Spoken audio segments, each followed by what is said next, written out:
Asanteni sana. Ndugu wa Kenya, hamjambo? Bwana Yesu asifiwe.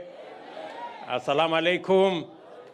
Hebu mnisalimie hewani hivi. Asanteni sana. Na tafadhali mnaweza kuketi chini. Thank you very much. Kwanza nataka nichukue nafasi hii nimshukuru Mungu kwa kutufikisha masaa haya ya mwisho wa mwaka wa 2022. Niwashukuru nyote mliofika hapa leo jioni hii. Niwashukuru Wakenya wote pale mahala popote walipo wanaotusikiza katika hali mbalimbali. Na niseme ya kwamba tumefika hapa leo katika masaa haya tuweze kuvuka mwaka pamoja. Tunajikumbusha kwamba mwaka huu ulipoanza tulikuwa na changamoto nyingi. Mambo ya ugonjwa wa corona ilitupatia changamoto. Ugonjwa ambao ulileta maafa na matatizo mengi, sio Kenya, sio bara letu, lakini dunia nzima. Tukawa pia na changamoto ya mambo ya drought, kukosekana kwa mvua ikaleta matatizo makubwa. Tukawa pia na shida ya ukosefu wa usalama sehemu nyingi ya dunia hii, Ukraine, Russia, hapa DRC, kule South Sudan, majirani zetu hapa Somalia. Lakini Mungu ametunusuru na ametufikisha mwisho wa mwaka wa 2022. Tunamshukuru Mungu jameni kwa sababu ametufikisha hapa. Mbali na zile changamoto zote, God has made it possible for us to see the dying moments of the year 2022 as a people, as a nation. And I want to thank God for each and every Kenyan that today we are celebrating this evening the few moments of the year 2022. Vile vile tulikuwa na mtihani mkubwa wa uchaguzi katika taifa letu la Kenya. Na nasimama hapa mbele yenu kwa heshima kubwa kuwashukuru wa Kenya wale wote tulienda katika uchaguzi. Tukachagua ma MCA, tukachagua wabunge, maseneta, governor, na mimi pia nikabahatika mkanichagua kama rais pamoja na deputy wangu. Nasimama hapa mbele yenu kusema asante sana. Asante sana kwa kutupa nafasi mimi na wenzangu tuliochaguliwa na wao katika nyadhifa mbalimbali, na kuahidi ya kwamba mimi kama rais nitaungana na viongozi wenzangu, ma MCA, wabunge, maseneta, magavana, ili tushughulike na mipango ya maendeleo ya taifa letu la Kenya. And I want to commit myself, as I did, that we are going to work together with all leaders elected at all levels so that we can focus on the development, the progress, and the prosperity of our nation together as leaders.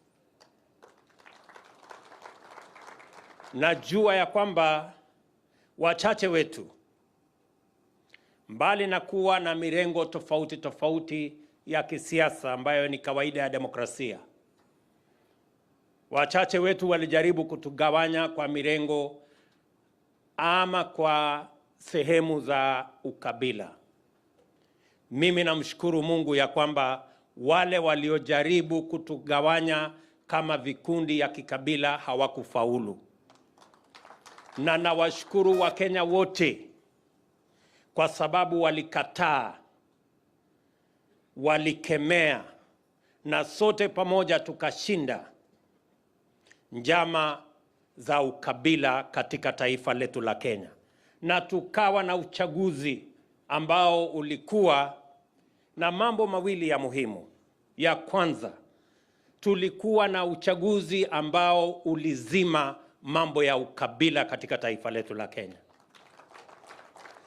Na jambo la pili, tukawa na uchaguzi ambao ulikuwa ni historia kwamba tulikuwa na uchaguzi wa amani katika taifa letu la Kenya. Na kwa msingi huo wa kuunganisha Wakenya na kuondoa ukabila katika siasa zetu, na katika msingi wa kuweka amani katika taifa letu la Kenya, mimi nataka niwaambie Wakenya huo msingi, mimi na wenzangu hawa ambao wamechaguliwa pamoja na mimi katika sehemu mbalimbali, tutajenga juu ya hiyo msingi kuhakikisha ya kwamba sote tunaungana kama taifa. Na tayari nimewaambia wale wote wanaofanya kazi pamoja na mimi, kutoka assistant chief mpaka regional commissioner, askari wetu wote, nimewaambia ya kwamba katika taifa letu la Kenya tuko na viongozi ambao wako katika upande wa serikali, tuko na viongozi ambao wako katika upinzani, lakini hawa wote ni watumishi wa wananchi wa taifa letu la Kenya. Na nimewaambia ya kwamba lazima kila kiongozi aheshimiwe mahali amechaguliwa. Kila mmoja wetu tujue ya kwamba hakuna wananchi wa upinzani na wa serikali. Wananchi wote ni wananchi wa taifa moja, taifa la Kenya. Na sisi kama viongozi tulio upande wa serikali na tulio upande wa upinzani, sote ni wafanyikazi wa wananchi wa taifa letu la Kenya.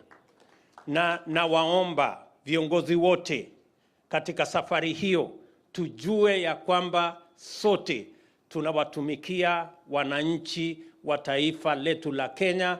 Ile kazi tu imegawanywa, ni kwamba kutakuwa na wale wanaendesha serikali na kutakuwa na wale wanasahihisha hiyo serikali, ili tuweze kuwa na uadilifu katika uongozi wa taifa letu la Kenya na tuweze kushughulikia mambo yanayofaa wananchi wote wa taifa letu la Kenya. Jambo la pili, napenda kuwauliza nyote kwamba sisi tumekula kiapo, na tumekula kiapo kusema ukweli na kuendesha mambo ya taifa letu la Kenya kulingana na katiba na sheria ya taifa letu. Na kwa sababu hiyo kuna maamuzi ambayo ni lazima tuyafanye, maamuzi ambayo kwa kawaida pengine sio maamuzi ambayo ni popular katika ile ambayo inasemekana. And I want to say this very categorically, that as president and as leaders, we are going to make the decisions that are necessary for us to make progress as a nation. When I came in the office, I had to make difficult decisions about our economy because we were not doing well, and we need to change the foundation of our economy.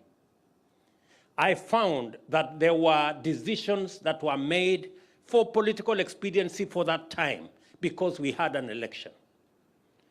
And the decisions about some subsidies in unga, subsidies in fuel, subsidies in electricity, that were not informed by the science of our economy, but were informed by the expediency of the political moment that existed at that time. We've had to do away with those subsidies because otherwise they would cost our economy big time. We would be spending close to 25 billion shillings every month to subsidize some of the projects or programs that were set out. We did away with those subsidies in August, and I am happy that we have saved our economy huge amounts of money, and we are now well on the way to making sure that we invest in the areas that will drive our economy in a sustainable manner. Let me inform my good countrymen that we agreed that we are going to build this economy from bottom going up. And we have started that journey by making sure that our economy is founded on sound economic policies that will stand the test of time today, tomorrow, and the years to come. And that is why I am very confident that we have now laid the foundation that will take our economy away from dependence on debt to dependence on revenues that are raised by taxpayers in Kenya. Nawaambia ndugu zangu wa Kenya, hatuwezi kuendesha taifa letu katika msingi wa kukopa madeni. Mzee Mwai Kibaki alitufundisha ya kwamba msingi ambao unafaa kwenye uchumi ni msingi ambao unajengwa na ushuru na revenues ambazo Wakenya wenyewe wanazitoa. Mimi nataka niwaambie Wakenya, tayari tuko na dalili mzuri ya kwamba mwaka mmoja ijayo tutakuwa tumeongeza mapato yetu kutoka trilioni 2 mpaka trilioni 3. Na hivyo kufikia miaka 5 we will have doubled our revenues so that we can build our economy on the sound footing of our own revenues collected locally rather than being trapped in debt. So tunaendelea hivyo sisi wote, na haya ni mambo ya muhimu na ni lazima tuambiane ukweli ndio tuweze kujenga taifa letu, sio kwa siasa ya muda mfupi, lakini kwa msingi wa uchumi ambao utatufikisha mbali. Vile nilivyosema, tunajenga hii uchumi na maendeleo yetu tukianzia chini. Tayari tulikubaliana na nyinyi kama Wakenya ya kwamba tutaanza kuangazia uchumi ya wananchi walio na uwezo mdogo. Na ndio sababu tayari tumeweka Hustler Fund ambayo kufikia leo Wakenya wamekopa zaidi ya bilioni 20 kuendesha biashara zao pale chini. Na hiyo fund tutaiongezea kila mwezi mpaka tuhakikisha kwamba yule Mkenya amekopa shilingi 500 ataweza kukopa shilingi 50,000 tukiendelea mbele. Na vile vile kufikia mwezi ujao tutaanza awamu ya pili ambayo itashughulika na mambo ya SACCOS, itashughulika na mambo ya vyama na mambo ya cooperative, ndio tuweze kupatia nafasi kila Mkenya aweze kujijenga kibiashara, aweze kukopa kwa riba ya chini, na aweze kuhakikisha ya kwamba wale ambao wamekuwa wakihangaisha Wakenya kama mabroka na makatel na wale mashailok, sasa itawabidi watafute biashara ingine, kwa sababu hapo tutakuwa tumeshughulika pamoja na nyinyi. Vile vile nimekubaliana na magavana ya kwamba Wakenya wengi wanaoishi katika vitongoji duni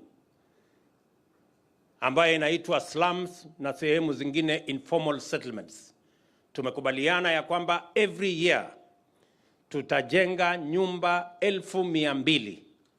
Na tayari nimekubaliana na gavana wa Mombasa ya kwamba program ya nyumba 10,000 za Mombasa tuanze kuipangia. Tayari inajengwa saa hizi nyumba 40,000. Tutaanzisha zingine mapema mwaka huu.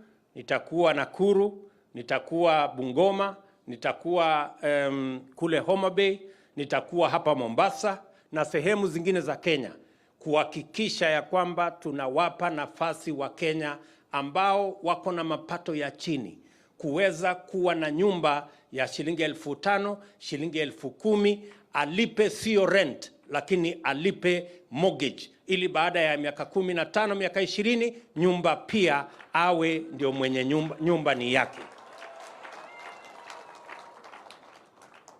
Vile vile tumekubaliana ya kwamba mambo ya kuteremusha ama kushusha gharama ya maisha ni lazima tushughulikie mambo ya chakula. Wananchi wengi wananiuliza maswali kuhusu mambo ya chakula na ni vizuri ni ajibu yale maswali. Ya kwanza ni kwamba njia mwafaka, the permanent solution towards matters of reducing our cost of food is not subsidy. It is to support our farmers to produce more food. Na ndio tumekubaliana ya kwamba mwaka huu tayari katika hapa Mombasa tuko na tani 1,200 ya mbolea ambayo itasaidia wakulima wetu kuanzia mwezi ujao.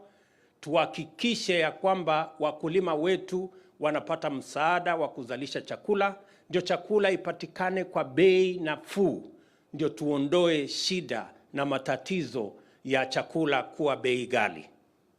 Nambari ya pili, tumekubaliana ya kwamba tutatumia ardhi ya serikali ama mashamba ya corporations ya serikali, Agricultural Development Corporation, Agricultural Finance Corporation, NYS, prisons, na vitengo zingine zote zenye ardhi, kuhakikisha kwamba tunapata ardhi karibu ekari 1,200 ya kuzalisha chakula na kuzalisha mbegu, ndio tuweze kuhakikisha ya kwamba kuna mbegu ya kutosha, tuwe na fertilizer ya kutosha, ndio tuzalishe chakula ya kutosha, tuondoe kabisa aibu ya njaa katika taifa letu la Kenya. Na vile mumesikia, tuko na mpango maalum. Tutaanza bwawa la kwanza katika ile program yetu ya private public partnership kuanzia mwezi wa 3 mwaka huu, ili tuweze kujenga mabwawa 100 za kwanza na 500 baadaye, kuhakikisha kwamba tunatega maji ya kutosha, tuna harvest maji ya kutosha, ndio tuweze kushughulika na matatizo ya maji ya matumizi nyumbani, maji ya mifugo zetu, na maji pia itatumika na wanyama, na vile maji itakayotumika na irrigation, tuweze kuzalisha chakula, tuweze kupeleka taifa letu mahali ambapo hatutakuwa na matatizo ya njaa.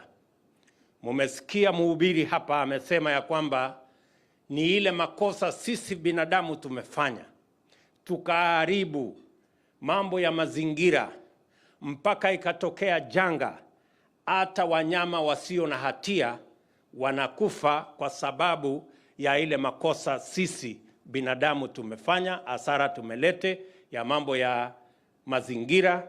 Na ndio mimi nakubaliana na governor wa hapa Mombasa, nimekubaliana na yeye vile amesema ya kwamba hapa Mombasa akiajiri mtu mmoja nitamuajiria mtu mwingine mmoja. Kama kiajiri watu 1,000 nitaajiri watu wengine 1,000, waweze kusaidiana kusafisha Mombasa na vile kuweka hali ya mazingira hapa Mombasa. Hapa Mombasa peke yake ni vizuri tuweze kuweka miche ama miti zaidi ya milioni 10 hapa Mombasa Island, ndio tuhakikisha kwamba hii Mombasa Island inakaa vile inapaswa, so that we can have the environment in Mombasa to change. And I want to assure the governor of Mombasa, a very hard-working young man, my good brother, that we are going to work together, as I will work with other governors, to make sure that matters environment are not matters political, they are matters life and death. Let me also say that because our human capital is the biggest asset we have as a nation, utendakazi ya Wakenya inajulikana, ni maarufu kila mahali. Nimeenda nchi nyingi na nchi hizo zote wanatambua utendakazi na bidii ya Wakenya kazini. Na ili tuweze kuhakikisha ya kwamba we sharpen that human capital, ndio sababu tumesema ni vizuri turekebishe mambo yetu ya masomo.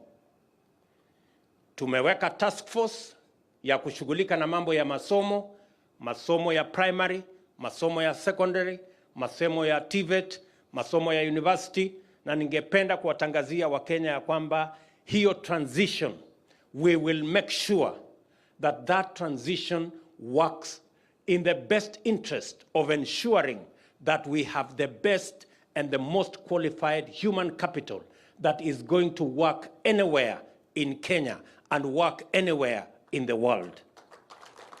It is our intention to build a world-class human capital using our education system. And that is why we have set out this January, we are going to hire an additional 30,000 teachers to make sure that our primary to junior secondary transition is faultless. We are also going to hire another 3,000 tutors to take care of our TVET institutions, because in TVET we have the best human capital that is tailored towards the sciences, the mathematics, and the areas that are going to lead us to engineering, because that is the future that we are looking for. Apart from hiring teachers for our junior, for our primary and junior secondary, we're going to hire also, as I have said, 3,000 teachers or tutors for our TVET institutions. We're going to equip another 70 TVET institutions.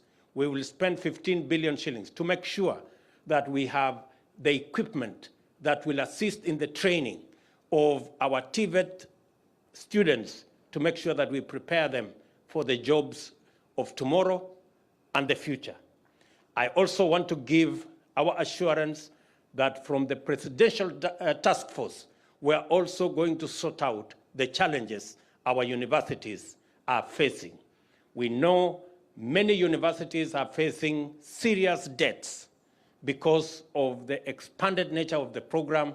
We're going to focus on ensuring that our universities also are given attention so that they can teach quality courses and ensure that the students get the best attention that a university is supposed to give. Let me also conclude by saying the following, that we did commit that we are going to transform our industrialization, manufacturing, agro-processing, value addition trajectory. In the last 10 years, our manufacturing has gone backwards from 9% of GDP to 7% of GDP. We have agreed that we are going to change the trajectory, and we have a 20 by 30 plan that by 2030, 20% of our GDP will be contributed by industrialization, manufacturing, agro-processing, and value addition. And along that line, Mombasa, Naivasha, and Athi River will be the epicenter of our program on ensuring that our special economic zones contribute to our manufacturing endeavor. I have already instructed that the Dongo Kundu program that was supposed to be ready by 2028 be brought forward to 2025. As I made a commitment to the people of Mombasa that we are going to do something about the port, we have already done what we promised about the port so that we can bring back Mombasa the way we knew Mombasa as it was.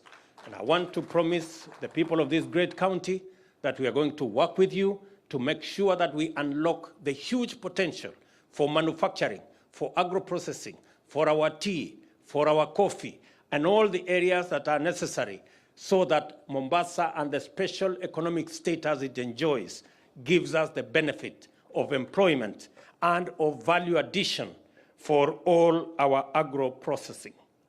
I also want to commit that the industrial city in Naivasha is going to be the epicenter for all our production in leather, in textile, and in all the other areas so that we can make the best use of the SGR and make sure that it gives us the benefit it is supposed to give.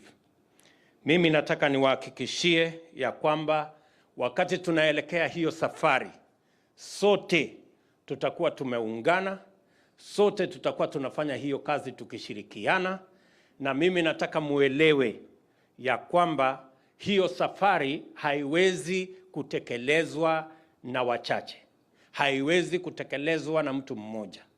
Itabidi zote tuungane, na ndio sababu na wauliza viongozi wote, na wauliza ndugu zetu walio katika bunge, mtoe mchango wenu katika bunge.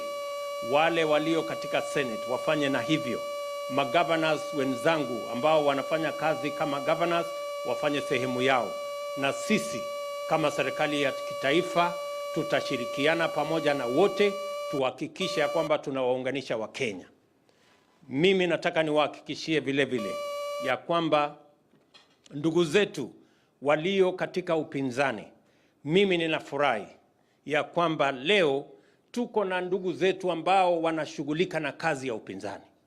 Hiyo ni kazi ya muhimu kwa sababu inaweka serikali iliyoko katika mahali ambapo wanajua wanafanya kazi na wananchi wanahitaji kujua kazi yao imefika wapi. Ile mimi nilikataa ni kwamba tuendelee na ile mambo ya zamani ya kujaribu kuchanganya upinzani na serikali, ikosekane mtu wa kusema mambo yameenda kombo. I am very happy that today we have a working opposition that speaks to us from the opposition benches, that looks at what is not going right and tells us what is not going right. That is a functioning democracy, and that is what the people of Kenya wanted in our constitution. We must not work at cross purposes, and we will not take offense of what the opposition says. Whether it is right or not right, it is for the people of Kenya to judge. What I am happy about is that today we have a functioning democracy, and that is how it should be. Hakuna haja ya kusumbuana.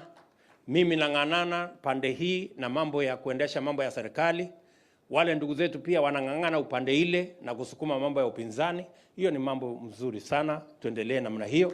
Kenya iweze kwenda mbele na Wakenya watafaidika hapa katikati.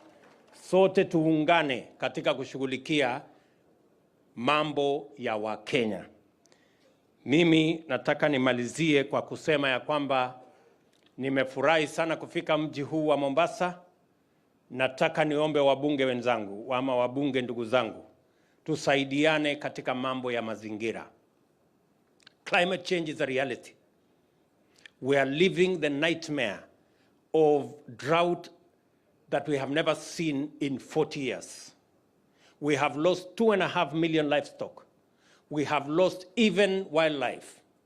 As Pastor here said, innocent creatures that have committed no wrong, but because of the activities of humankind, we have a drought situation that is hurting every aspect of our life. And even if there was no climate change, making sure that we plant trees everywhere is still the right thing to do. Let me ask every Kenyan, wherever they are, this is the moment to participate in ensuring that we manage our situation, our climate situation, we manage our environment appropriately, ensuring that we plant trees everywhere, including your home state, at any moment, every time. I think it is correct to say, to plant trees, there is no correct time. Any time, you should be able to plant trees. And I want to tell all the counties that I'm going to work with them. I'm going to work with every county. We have a plan with the ministry that is responsible for environment to ensure that we build the momentum around planting trees and ensuring that every Kenyan is involved in this drive. And we are going to hire enough young people to help us drive as the Environmental League to ensure that our country, we rid ourselves of the challenge that we currently have of climate change. Finally, even as we mind about our country, it is correct for us to understand that we have a region to also mind. We have challenges in our region. We have challenges in Somalia. I had a chat with the president of Somalia the other day, about 2-3 days ago. I received a message today from the president of South Sudan. I spoke yesterday with the president of DRC Congo, because they want us as a country to assist them in their own challenges of insecurity in their countries and political challenges in their countries. And I want to ask us, as the people of Kenya, to pray for our neighbors, to be available for us to support our military as they do provide security in DRC, as they provide security in Somalia, and even as we work with our brothers and sisters in South Sudan for the good of our region, and even as we speak with our friends in Ethiopia. All of us are in this region, and as was said by somebody, there is a reason why we are the leaders, we are the people in Kenya at this point in time, and we need to work together. Pengine tu nimwambie, nilisikia mhubiri alituombea na akaombea hii serikali ya Kenya. Mimi nataka niwaambie serikali ambayo iko sio yangu binafsi, serikali ni yetu sisi zote. There is only one government of Kenya. I happen to be the leader today, but the government of Kenya remains the government of Kenya, and it belongs to all of us, and it is our government. So let us continue to pray for our government so that it serves the people of Kenya in the manner in which it is meant to serve. Nataka nimalizie hapo na niwashukuru sana. Niliona vizuri niongee kabla ya kufika wakati ambao tuta celebrate kuvuka mwaka. Mimi nataka niwaambie ninyi mlio hapa na wale wote wa Kenya walio sehemu mbalimbali za taifa letu la Kenya, Happy New Year, Happy 2023.